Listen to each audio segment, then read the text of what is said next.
Fala, turma da pecuária! Sejam bem-vindos, iniciando o nosso Pecuária de Valor Podcast. Hoje com o episódio fantástico, Ciclo Pecuário e as Tendências de Mercado. Eu me chamo Dr. Steve Carvalho, estou aqui com minha colega... Tarsila Feitosa e estamos com um convidado muito especial. Exatamente, estamos com um convidado ilustre, certo? Pessoa fantástica, temos um carinho enorme, Dr. Caio Alves. Seja bem-vindo, meu querido. Muito obrigado, doutor Steve Carvalho. Seja bem-vindo. Bem-vindo, doutor Caio. Prazer estar aqui com vocês. Uma responsabilidade grande participar desse episódio 1, me sentindo muito lisonjeado. Lhe agradeço muito. Doutor Caio é o médico veterinário, certo? Na nossa região aqui. Doutor Caio, conta um pouco da sua história, apresenta para o público quem é doutor Caio. Muito bem. Minha trajetória começa lá no estado do Rio de Janeiro, na verdade. Eu sou nascido e criado no estado do Rio de Janeiro. Fiz o curso de Medicina Veterinária na Universidade Federal Fluminense. E o que tem a ver com a pecuária, né? Um grande centro. E tive o privilégio de fazer o meu estágio supervisionado aqui no extremo sul da Bahia.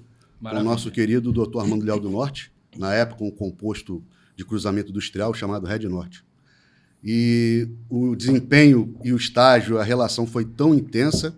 Eu estive 1 ano trabalhando no Mato Grosso, atuando com a pecuária do Mato Grosso, e fui convidado pelo meu mestre, Dr. Armando Leal do Norte, para vir trabalhar na região, no extremo sul da Bahia. Com isso, exerci 3 empresas privadas, né, enquanto atividade de campo, até que eu tive a oportunidade de ingressar aqui na UESC, né, na Universidade Estadual de Santa Cruz, ao curso de Medicina Veterinária. De lá para cá, eu precisei fazer os investimentos, né, de pós-graduação, então veio o mestrado e o doutorado na Universidade Estadual do Sudoeste da Bahia, Maravilha. Lá em Itapetinga e Vitória da Conquista. Né? Migrei um bocado nossos esforços para a atividade de ovinocultura também, como na região tem essa possibilidade de alternativa de mercado, né, e produção.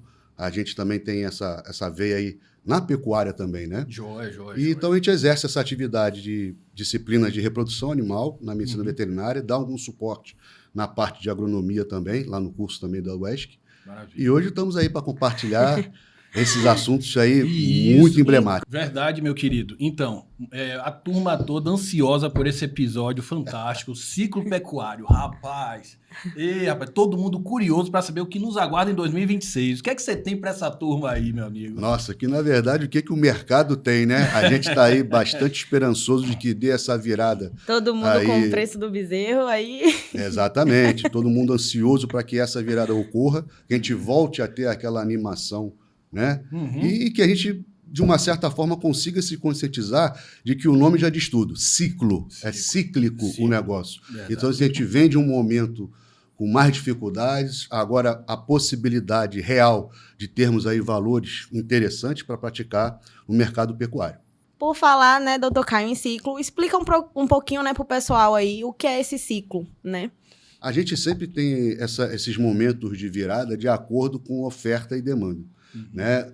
Momentos em que a gente tem, por exemplo, uma quantidade maior de fêmeas disponíveis na pecuária, consequentemente, uma possível maior geração de bezerros. Então, quando a gente pensa em oferta e demanda, uma maior oferta de bezerros, a tendência desses valores depreciarem. Com isso dá aquela desanimada, o pecuarista começa, poxa, não vale a pena criar bezerro. Só que por conta disso, o próprio mercado dá um ajuste em relação à oferta e demanda e começa a ter o quê? Um momento de abate de fêmeas, na verdade, em que quanto a gente pensa o quê? Futuramente o número de ventres geradores de bezerro vai diminuir. Então isso a gente pensa numa nova valorização do bezerro. E acarretado a isso vem também os valores da arroba do boi. Na verdade, um boi gordo era um bezerro antigamente. Então isso tudo está amarrado, isso acarreta no preço da carne, no preço da arroba do boi, no mercado de reposição. Então, toda a cadeia produtiva da pecuária ela fica envolvida nesse processo. Como agora viemos de um período de muito abate de fêmeas, né? O ajuste, o que está acontecendo então? Uma recuperação desse preço do bezerro. E aí, todo o mercado fica envolto, então, de tecnologia, de melhoria, para trabalhar a qualidade de oferta desses novos produtos. E a gente falando assim, nessas tendências de mercado, essa virada de ano que a gente está praticamente já dentro aí de 2026, nessas tendências de mercado, o que é que nos espera, assim? O que é que você visualiza essas fazendas? Qual direção ela tomar? Tecnologia, adotar tecnologias para dentro da fazenda em 2026? Seria uma moda ou não? Funciona mesmo ou não funciona? O que é que você visualiza, doutor? A questão é a seguinte, a pecuária ela é um negócio fantástico e que precisa ter o seu nível de valorização. Ok. Todos os outros trabalhos dentro do agronegócio, da agropecuária em geral, que conseguem usufruir da tecnologia, o retorno chega. Não podemos imaginar a tecnologia como moda, e sim como gestão de resultados. Maravilha. Tentar pensar na pecuária como um resultado de fato. Aquele ciclo da cria, fazer um bezerro de qualidade e quantidade em tempo hábil, isso é muito importante. Então, quando a gente pensa em tecnologia, não é apenas tecnificar, modernizar, é ter ideias de genética, manejo nutricional, ter um ótimo esquema sanitário, tudo isso é tecnologia, na verdade. Fantástico. A gente não precisa mais abrir áreas se elas já existem, a gente pode incrementar as áreas que já existem, né? Então, com intensificação dentro da propriedade, nós temos potencial, por exemplo, às vezes, para dobrar a unidade animal em uma fazenda, né, e ter a rentabilidade. Tudo isso é tecnologia. Fantástico, fantástico. A gente tá vendo aí, né, muita tecnologia dominando a pecuária, muitas inovações. E o que é que você vê, assim, quais são as tecnologias, as tendências para 2026? Perfeito. É sempre importante lembrar que cada vaca, cada bezerro, cada animal na fazenda tem necessidade de mostrar seu desempenho. Então, é um funcionário, uma funcionária. Maravilha. Então, exemplos, os brincos, colares, brincos eletrônicos, chips. Isso não é moda, isso é a intensificação de resultado da pecuária com controle de dados. Maravilha. A gente só pode ter a informação, retorno dessas informações, sabendo quem é quem. Né? Cercas virtuais, até a inteligência artificial sendo bem utilizada, está vindo com certeza para incrementar esse mercado. Maravilha, maravilha. Doutor Caio, atualmente os frigoríficos, essa questão de bem-estar animal, nesse ponto de abate, é uma exigência de mercado, está se aplicando? Como funcionam essas penalidades para quem não se encaixa, quem não segue uma linha? O que é que você visualiza nesse setor aí? Olha, isso aí veio para ficar, porque é uma necessidade que nós temos chamada segurança alimentar, segurança dos alimentos. Maravilha. Certo? Então, lembrar do bem-estar animal tem a ver com a capacidade produtiva de gerar um alimento de qualidade. Maravilha. Certo? Envolvendo toda a defesa agropecuária, né? O manejo adequado, boas práticas de produção, boas práticas, inclusive, ao abate na indústria, certo? Então, o fato de começar a penalizar animais estressados, animais contundidos, isso já é vamos dizer, entre aspas, um educativo, mas uma sinalização de que está acontecendo o quê? Penalizações no pagamento de uma carcaça, visto que ela não veio da melhor forma possível. Então, a gente tem que ter toda uma educação, um enquadramento no transporte do animal, na forma de trabalhar o manejo de currais que são preparados para não ter um animal estressado ou minimamente estressado, né, porque sai da zona de conforto deles. Cada manejo nosso de curral é uma consequência no bem-estar do animal. Então, a gente tem que ter isso bem consciente para poder exercer da melhor forma possível o sistema produtivo. Maravilha, maravilha. Doutor Caio, a gente falou aí, né, um pouco sobre os manejos. Hoje, o que é que define, assim, uma fazenda moderna, né, a sua visão? As boas práticas, como é que você define uma fazenda moderna hoje? Perfeito. Todas essas palavras estão inseridas no conceito de fazenda moderna. E ela é independentemente do seu tamanho. Né? O que nós precisamos pensar é em verticalizar a produção, ou seja, aumentar taxas de lotação, ter bom manejo de pastagem, né? Uma grande diferença da pecuária a pasto em relação à agricultura é que a gente tem que estar fazendo colheita todo dia. Todo pasto consumido é uma colheita. Então, a gente tem que ter essa conscientização de mostrar sempre o melhor ponto de corte, por exemplo, para o animal. E o animal ter um nível, uma genética, um genótipo adequado para corresponder. Tanto seja na conversão alimentar para ganho de peso, e isso gerar arrobas de boi, como seja para a produção de litros de leite. Tá certo? Então, Sim. essa interação genótipo-ambiente ela é muito importante de ser inserida. Quando a gente consegue trabalhar sombreamento, estratégias de curral, o manejo sanitário bem afiado, ou seja, todo o calendário sanitário profilático. Você pensar em tratar um animal, o custo que nós temos de mão de obra, sendo que necessitar as horas trabalhadas para aquele animal ficar pronto, o quanto ele perdeu e tem que recuperar, quer seja em ganho de peso, quer seja nos litros de leite que terão que ser desperdiçados, por exemplo, por conta de uma antibioterapia. Que a gente poderia estar evitando certas coisas com um calendário profilático. Por isso é muito importante o produtor, o criador, ter essa conscientização. O que nós conseguimos aplicar hoje em termos de pecuária é sempre prevenir e gerar situações de boa genética e boa estrutura de manejo para que os resultados aconteçam e, preferivelmente, com um calendário mais curto possível. Então, doutor Caio, a gente falou aí sobre os gastos, né? Gastos, lucros. Independente de ser grande ou pequeno, qualquer produtor consegue se inserir aí nesse mercado, né? Sem dúvida nenhuma. Maravilha, maravilha. Eu vejo de uma forma que até os pequenos produtores, eles se unindo, né? Eles se unindo, por exemplo, fazendo até compras em conjunto para poder buscar o melhor preço pelo insumo, né? E utilizando aí também uma assistência técnica, né? Para poder ter todo um direcionamento, né? Para o sistema de produção da fazenda, né? Então, tudo isso soma para alcançar esses resultados aí fantásticos, né? Falando em questão de comprar em conjunto, a gente vê isso muito aqui na região nos cacaueiros, né? Eles sempre se juntam, os pequenos, a gente vê isso com alguns produtores da gente, eles se juntam, fazem um grupo e fazem uma compra grande. Essa, na verdade, é a grande jogada para a gente conseguir inserir ou se sentir inserido enquanto pequeno produtor no mercado. Porque existe o espaço para todo mundo. Acontece que, a depender da escala, tenhamos que usar desses métodos estratégicos, tanto de compra como de venda. A gente, por exemplo, uma central de compras em que você consegue ter uma melhor barganha em termos de negociação do produto. Nós, por exemplo, que estamos muito longe do grão, né? Então a gente aqui sempre tem produtos finais, né? Chegando com valores mais exacerbados. Essa compra estratégica é uma forma de estar minimizando esse impacto enquanto custo de produção, na verdade. E na região em especial, como a geografia e as áreas, elas demonstram muito a presença desses pequenos produtores, tentar, inclusive, valorizar a ideia da integração. Maravilha. O sistema integrado é outro caminho também sem volta, que a gente consegue o quê? Diluir, diversificar as fontes de receita na mesma empresa rural. O que muda a forma de comercializar o boi em 2026 aqui na região? O importante é entender que existe uma tendência e, diria até uma necessidade de padronização das carcaças.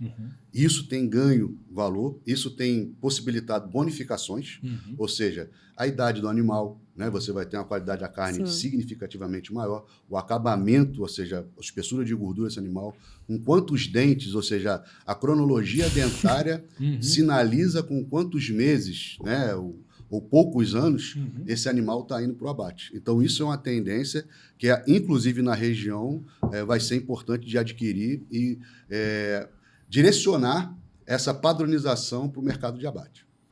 Ô, doutor Caio, e aquele produtor que assumiu a fazenda por sucessão, vamos dizer assim, né? Ele entrou novo nesse mercado, entrou cru praticamente. O que é que você visualiza assim? O que é que você explanaria para ele aí? Olha, chegamos num tema de conotação mundial.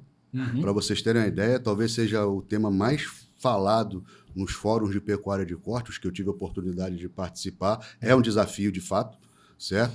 Porque até então, na mudança de geração, muitos que passaram pelo processo de sucessão ainda não tinham uma experiência com a pecuária, passaram a assumir seus negócios e precisam assumir seus negócios, entre aspas, profissionalizando os mesmos. Certo. Então, os degraus eles ficam mais íngremes. Agora, é uma vantagem no sentido de pensar no negócio, na fazenda, com um gerenciamento adequado e buscando os resultados. É por isso que a gente chama muito a atenção, em especial na região, a quantidade de potenciais profissionais que nós geramos. né? Maravilha. Não só nas universidades públicas, como também nas universidades particulares, os institutos federais. Então, medicina veterinária, agronomia, técnicos em agropecuária. O potencial de assessoria técnica ele hoje é muito bom para a região. Então, assim, eu vejo com bons olhos essa parceria, né? Mudança de geração com profissionais, as consultorias, como a SC faz brilhantemente, poder disponibilizar para esse cliente ferramentas de modo que ele tenha essa gestão adequada do seu negócio. A gente falou muito sobre tecnologia, a gente falou sobre os manejos, porém, voltando aqui na tecnologia, nas padronizações de carcaça, a gente vê muito falando sobre a China, né? E o que é que você tem a respeito aí para falar para a gente sobre o boi China? A ideia é de sabermos ter um mercado voraz, ainda consumidor de carne, e a gente, na ponta do pódio, em produtor de carne, ainda precisa produzir mais. E com qualidade. O boi China, né, que é um termo que já está sendo assim, bem estabelecido, né? É uma padronização da carcaça, como nós mencionamos, um limite de idade até 30 meses ou 4 dentes, com o acabamento adequado, ou seja, essa tendência tem uma liquidez fabulosa. Então, por mais que seja perigoso termos a China apenas o principal comprador exclusivo, né? O Brasil já conseguiu diversificar outros mercados para exportação também, mas a China continua sendo um comprador voraz e a gente tem produto que possa abastecer esse mercado. Então, o chamado boi China é o resultado de uma pecuária de qualidade e de rastreabilidade. Então, o Brasil ele continua sendo líder em pecuária? Sem sombra de dúvida. Sem sombra de dúvida. A gente tem, mesmo precisando melhorar qualidade, a gente já ou já exerce essa liderança, digamos assim, em termos de mercado exportador de carne. E imagina quando melhorarmos 2, 3 pontos percentuais em taxa de fertilidade, por exemplo, ou índice de desmame. Realmente nós vamos, assim, superar e muito os nossos próprios números, inclusive. Eu, como estudante de medicina veterinária, agora quero saber o que é que você vê, né? Para o mercado aí, para o estudante, para quem já está iniciando, para quem ainda está começando, o que é que você vê aí no mercado? Eu diria que, pensando em pecuária, né, não poderíamos ter um momento mais promissor, porque tudo que nós estamos abordando aqui hoje, certo, demanda assessoria técnica.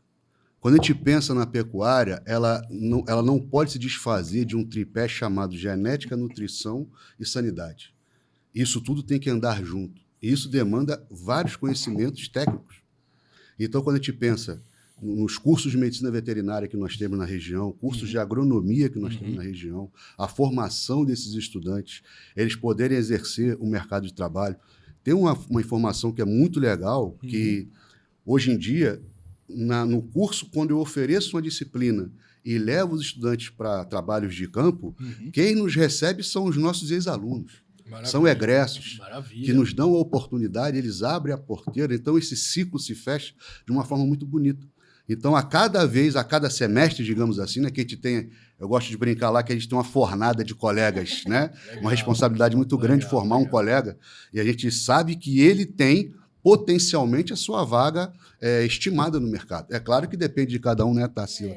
A gente poder exercer a atividade. Então, tudo que a gente fala aqui hoje tem potencial de assessoria técnica praticamente garantido na região sul e extremo sul da Bahia. Doutor Caio, agora como uma boa curiosa que eu sou, nos conte uma experiência que você já teve que você não esqueceu e você colocou assim como... Isso aqui não se pode fazer no curral, isso aqui pode. Experiência. Olha, tem uma coisa que é interessante, que a gente prega tanto, e até a gente abordou na conversa de hoje aqui, a questão do bem-estar animal. Mas quando a gente vai para o dia a dia de um curral e começa a ver aquela gritaria, e vai, o ferrão comendo solto, e o animal tomando cacetada, é realmente uma experiência que me desagrada, porque ainda é muito presente, mas, na verdade, faz parte muito do nosso trabalho enquanto educador. Né? Qualquer profissional da área agropecuária precisa ter ciência de que é um educador. Né? A gente, quando pega uma equipe de colaboradores, vaqueiros, a gente até alcançar um manejo de bem-estar, não vai ser da noite para o dia. Né? Nós envolvemos aí cultura, hábitos, que a gente precisa estar endereçando para um melhor trato ao animal.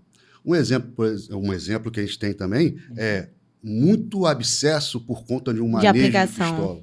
Né? Isso é uma coisa assim que a gente gosta muito de falar. Não poderíamos mais ver isso em um manejo de curral, certo? E qual é o nosso papel enquanto isso? Né? Treinamento, capacitação, reciclagem, demonstrar essas boas práticas, mostrando que, às vezes, por conta de uma agulha, a gente pode ter um abscesso que pode ter uma carcaça condenada, uma parte dela, e isso virar não remuneração. Né? Então, olha como é que fica uma sequência por causa de um manejo. Né? Então, toda vez que a gente está no curral, a gente tem aquela... A gente gosta de falar assim, uma linha de produção, né? O brete passa a troncada e faz determinado manejo e daqui a pouco a gente vê, olha, isso a gente tem que melhorar e muito. Né? Eu gosto muito de lembrar dessa experiência assim. Na verdade, é uma responsabilidade técnica nossa que a gente precisa assumir e tentar multiplicar cada vez mais. E o que você sempre fala bem assim, não, isso aqui dá certo, pode fazer, sempre. O que dá certo pode fazer sempre.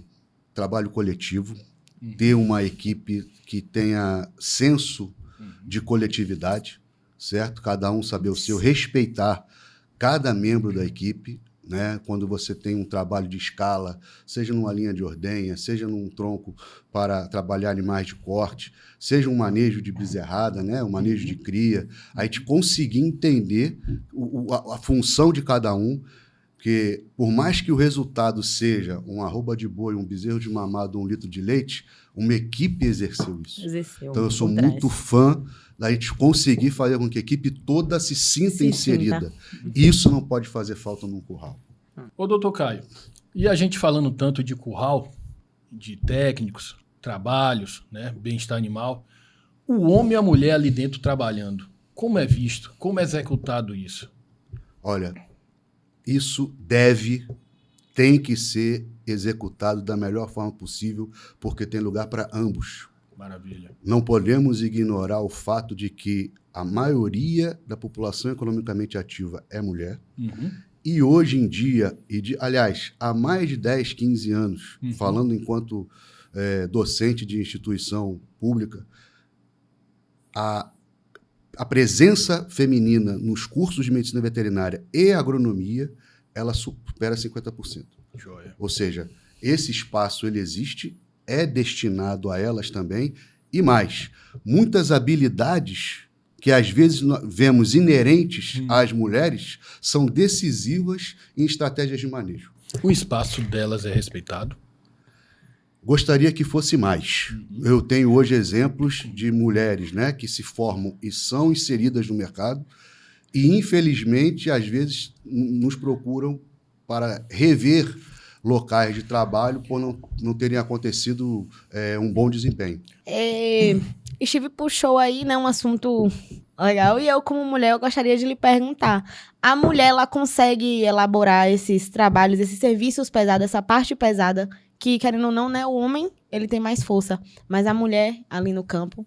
Não tenho dúvidas de que esse trabalho é muito bem desempenhado pelas mulheres. E eu retomo, inclusive, aquela fala onde a gente vê o trabalho em equipe. A gente não pode estar pensando, o trabalho pesado é o trabalho bruto e ponto final. Muito pelo contrário. Quando a gente pensa em estratégias de manejo melhoradas, visando o bem-estar animal, certo? As mulheres, elas têm total presença e garantia de sucesso. A delicadeza, né? Delicadeza, perspicácia, certo? De conseguir, inclusive, ponderar algumas formas de frear ou acelerar o ritmo do trabalho conforme a necessidade do manejo. Ô, doutor Caio, já estamos chegando ao fim do episódio e aproveitando sua visita ilustre, uma honra para nós, eu gostaria você olhando para aquela câmera ali, qual recado você deixaria para esse time da pecuária aí? Olha... Agronegócio, cadeia produtiva é uma coisa muito ampla e seria muito bom que a gente conseguisse entender a ideia como um todo. Para você, produtor, para você, produtora, que está esperando um novo ciclo, aposte nesse novo ciclo. Acredito que a gente tem aí boas notícias para 2026, certo? E que vocês apostem em assessoria técnica. Ela é realmente muito importante e não é gasto. Pode ter certeza que é um investimento sobre o capital investido. Aos estudantes, prestem muita atenção também nesse cenário, porque a pecuária, a agropecuária, está abrindo muitas portas, ou, com perdão do trocadilho, muitas porteiras. Estejam atentos a isso, porque as oportunidades estão para chegar.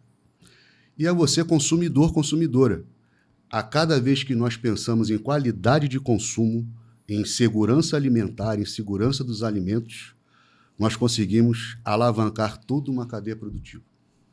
Um leite de qualidade, bem inspecionado, uma carne de qualidade, com rastreabilidade, a quantidade de informação e profissão envolvida nisso é muito grande.